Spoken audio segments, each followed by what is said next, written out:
மிகுந்த எதிர்பார்ப்பிற்கு மத்தியில் நாகையில் இருந்து இலங்கையின் காங்கேசன் துறைக்கு கப்பல் போக்குவரத்து சேவை மீண்டும் தொடங்கியது. நாகையில் இருந்து இலங்கை காங்கேசன் துறைக்கு கடந்த ஆண்டு அக்டோபர் 14ஆம் தேதி பயணிகள் கப்பல் போக்குவரத்து தொடங்கப்பட்டது. இருப்பினும் செரியாபாணி என பெயரிடப்பட்ட இந்த கப்பல் போக்குவரத்து சேவை சில நாட்களில் நிறுத்தப்பட்டது. இந்நிலையில் சிவகங்கை என பெயரிடப்பட்ட புதிய கப்பல் போக்குவரத்து நாகையில் இருந்து இலங்கை காங்கேசன் துறைக்கு இன்று தொடங்கியது. முதல் நாளில் இலங்கை தமிழர்கள் உள்ளிட்ட 44 பேர் உற்சாகத்துடன் பயணித்தனர். இதில் சாதாரண கட்டமாக 5000 ரூபாயும் பிரீமியம் இருக்கை கட்டணமாக 7500 ரூபாயும் வசூலிக்கப்படுகிறது. இந்த சேவையை புதுச்சேரி மாநில உள்துறை அமைச்சர் நமச்சிவாயம், நாகை MP செல்வராஜ், நாகை ஆட்சியர் ஆகாஷ் ஆகியோர் கொடியசைத்து தொடங்கி வைத்தனர்.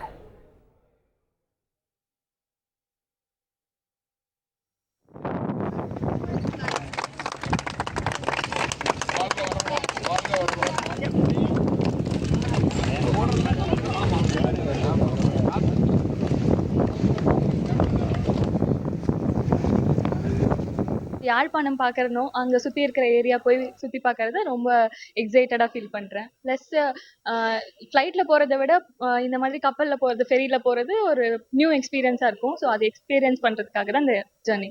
இந்த பயணம் வந்து ரொம்ப சிறப்பாக அமையணும். இங்கே இன்ஃப்ராஸ்ட்ரக்சர் கொஞ்சம் டெவலப் பண்ணணும். இன்னும் பார்க்கிங் ஃபெசிலிட்டிலாம் இல்லை. டூருக்காக நாங்கள் வரும்போது அது கொஞ்சம் இடையூறாக தெரியுது.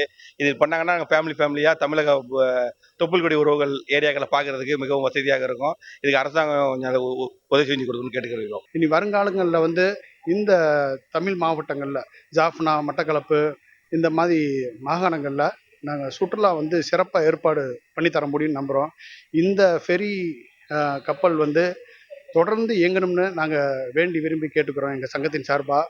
இது மட்டும் இல்லை, மக்களோட ஆதரவு இது தேவை.